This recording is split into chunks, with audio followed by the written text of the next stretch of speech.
Hello, everyone, and welcome to today's weekly walk. My name is Carla, and on today's weekly walk, Wednesday, March 22nd, 2023, we'll be looking at some early signs of spring.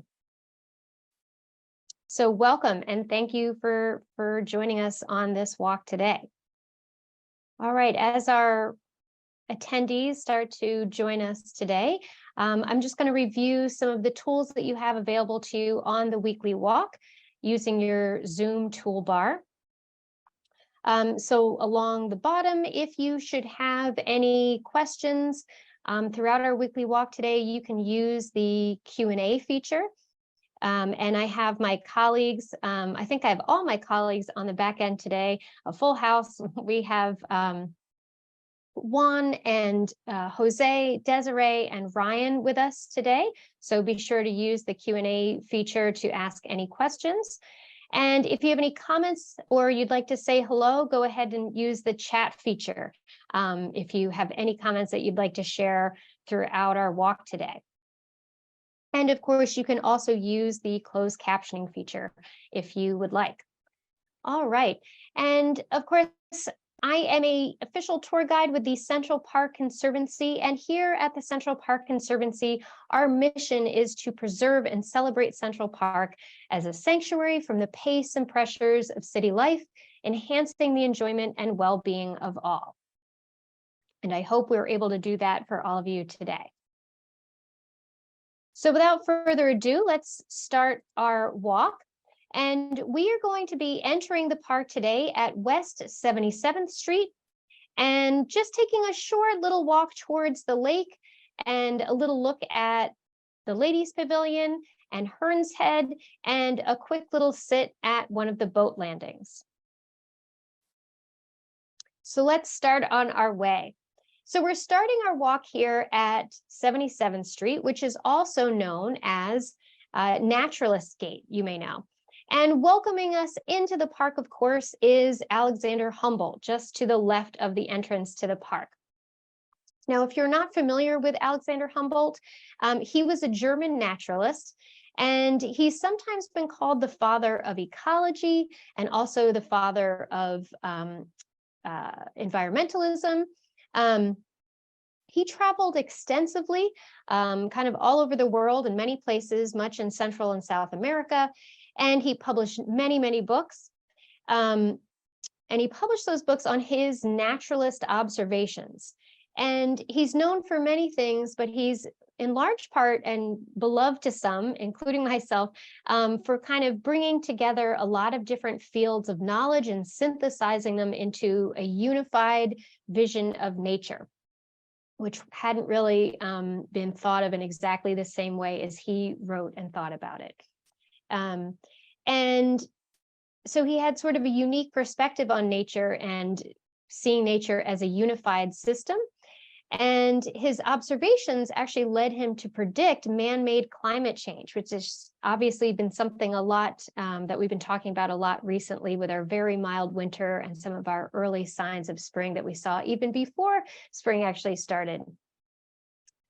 So this bust of Alexander Humboldt was donated to Central Park by the Humboldt Memorial Association, which was a group of German Americans, and they placed it in the park in 1869, just in time for the 100th anniversary of his birth.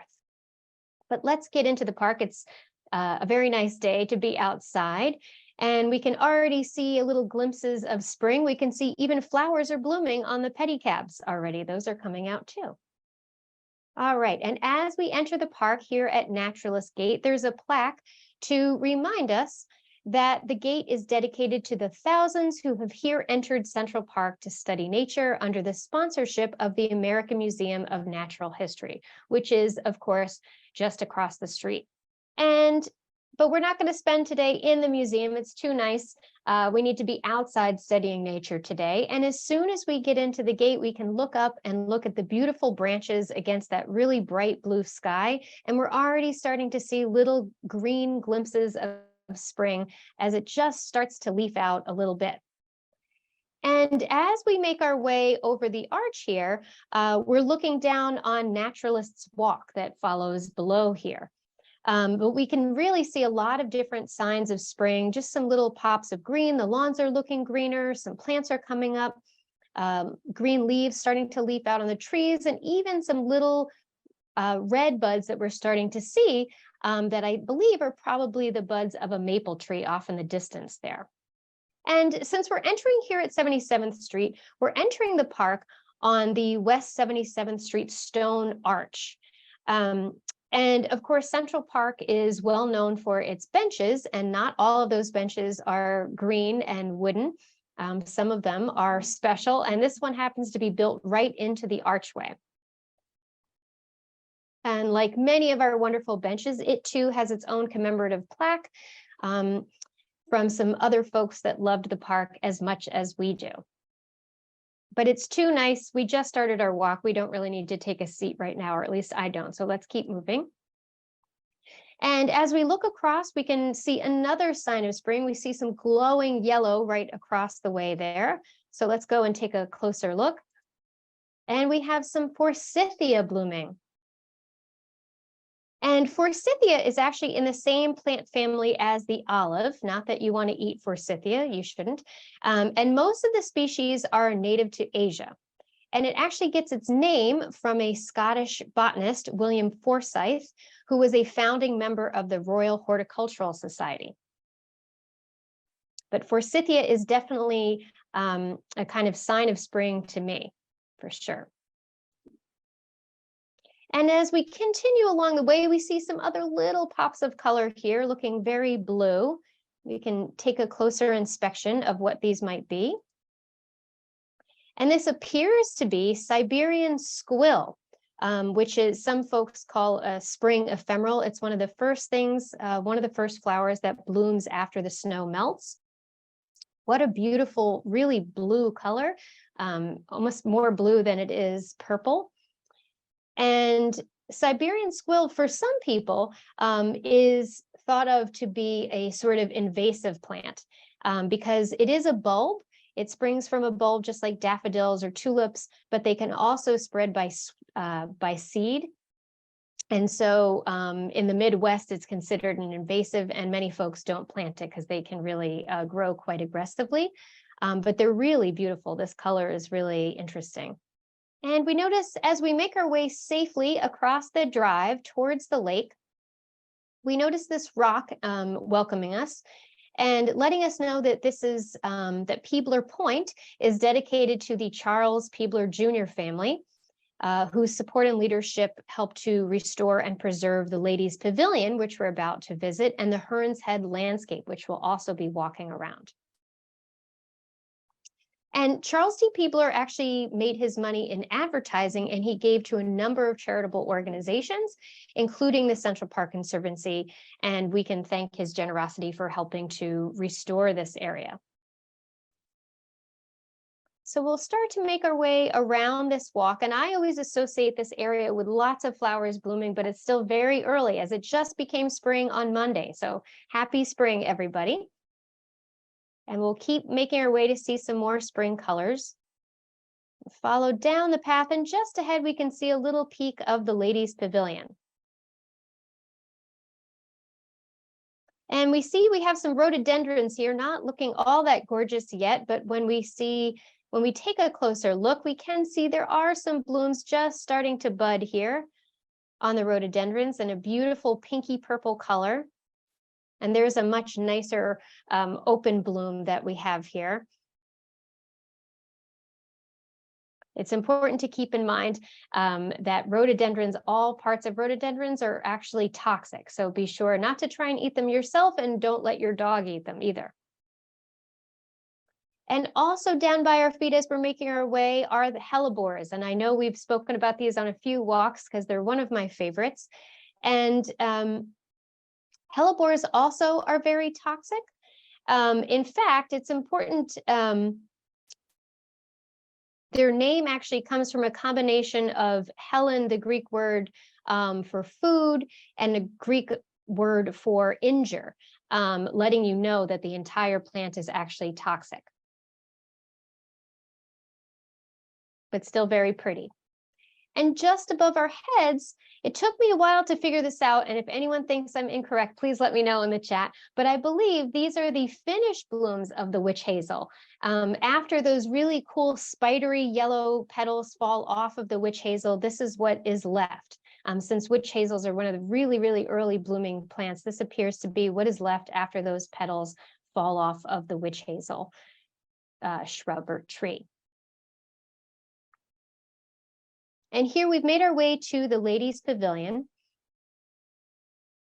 And since we've already seen a few signs of spring, I just want to share a quick poll to find out what your favorite sign of spring is. What tells you it's spring?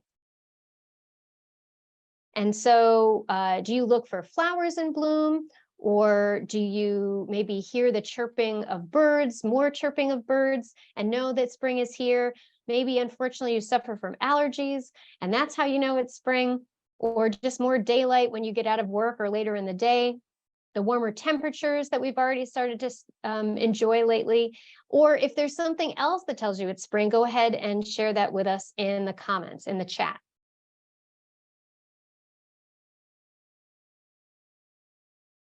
So here we are at the Ladies' Pavilion, and we can see there's a plaque here to also remind us he's come up a few times, Arthur Ross, when we took a walk through the Pinetum, that is thanks to Arthur Ross, that he also helped to make the restoration of the Ladies' Pavilion possible very early, sort of in a precursor to the Central Park Conservancy, with a group of other concerned citizens who cared about the park, came together in those early days as just before the Central Park Conservancy was formed, sort of a precursor to our organization. And here are some gentlemen in the late 70s who are working on the Ladies' Pavilion, working very hard.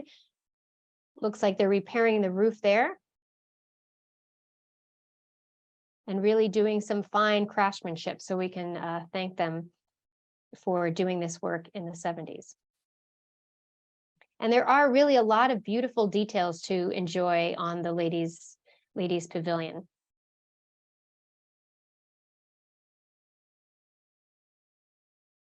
So the Ladies' Pavilion was designed by Jacob Ray Mold in 1871. And the original intention was for it to be a shelter for carriage riders. And actually, originally it was located near the entrance to the park at 59th Street and 8th Avenue down near Columbus Circle. But it was moved here to make way for the main monument that we talked about in a weekly walk just a few weeks ago. And it was moved here in 1913.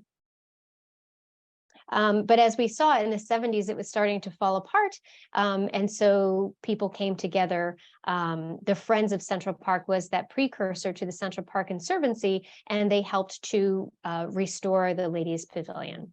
But we'll make our way out of the pavilion now and enjoy some views of the lake, and just a few more little pops of color that we see in this view that tell us it's spring. And you can see some folks are out in the sunshine. I saw a number of couples who were enjoying some lunches out in the park. And of course, love is another sign of spring to me also.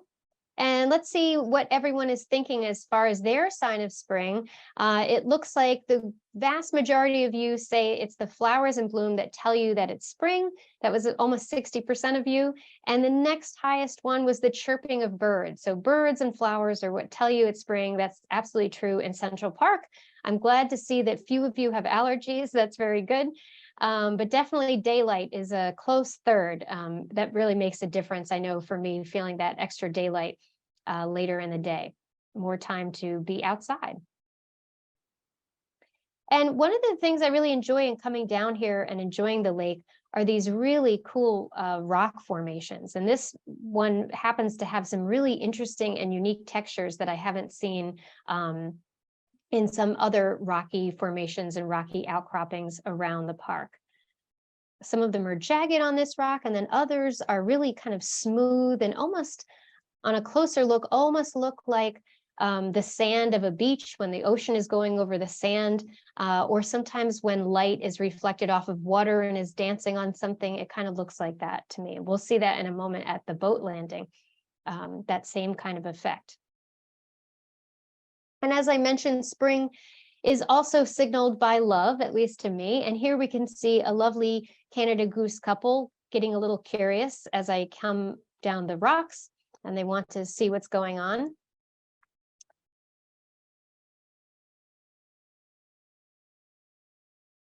And I'm not sure if you can see in the distance, but of course, love continues on the lake as there are some wedding photos being taken in the very distance, just to the left of the beautiful view of the city skyline. Now we'll make our way carefully over these rocks. Can be a little tricky with the rocks and the roots, but we'll be careful and try not to get our sneakers wet as we explore over the other side of the rocks and see some additional views, and still only a few little sights of leaves coming out. It's still very early, but we see something kind of dangling there in the shrub by the water. And on closer inspection, it looks like some catkins. And I'm not absolutely sure, but I believe this is definitely a kind of catkin.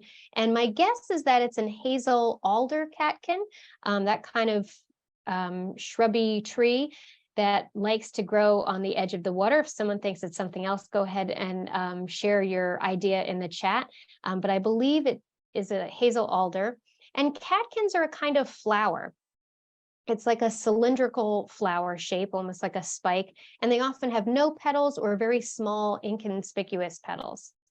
And since they don't have big, showy petals to attract pollinators like bees or butterflies, then they tend to be wind pollinated, and that's how they spread their pollen. Now, hazel alder shrubs, which I think this is, they do like to grow on the edge of water bodies. But there are many trees and shrubs that grow catkins in the spring, so it's possible that it is something else.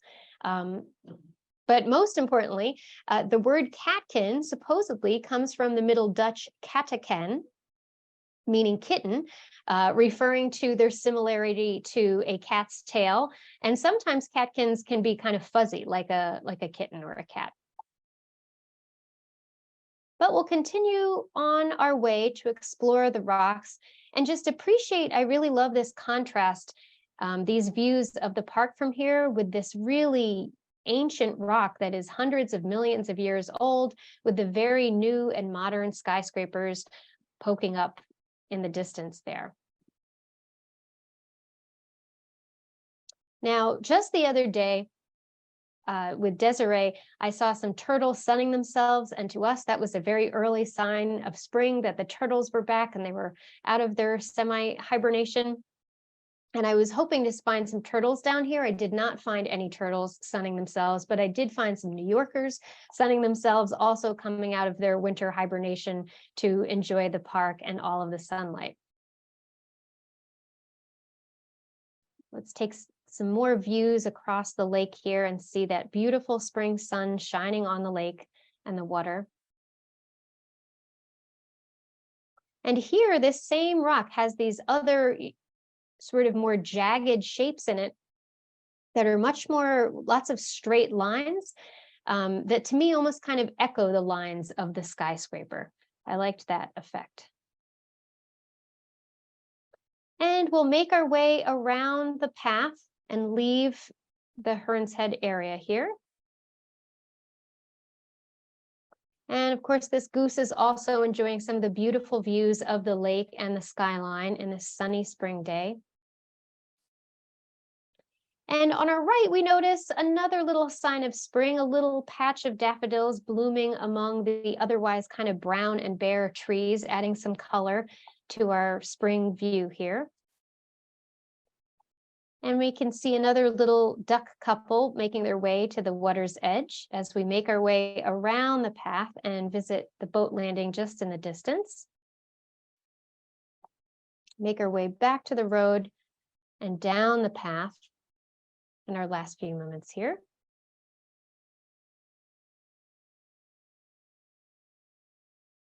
And there they are, those same ducks. And just taking one last look across the lake, again, we can see a little bit of red coming through. Maybe that is a maple tree that is just starting to bloom off in the distance. And it's funny to think how different this space will look in just a matter of weeks. Maybe there'll be so many more leaves and green filling in this space. So we're really just starting to see the start of it here. And we've made our way to the boat landing. And here is some of that light reflecting on the roof of the boat landing, which is what that rock was making me think of, those kind of mottled, rippling effects. This is definitely one of my favorite places to sit in the park. So why don't we take a moment to sit here now and appreciate that spring sunlight that's sort of glistening on the roof of the boat landing. This is a nice sheltered space to be, and what a perfect place to enjoy that view of the city just ahead of us.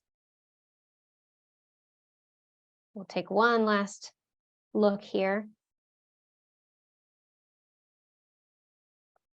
And it's time for us to wrap up our walk, but we get this one last beautiful look of some spring daffodils that are blooming just in the foreground with the city skyscrapers off in the distance.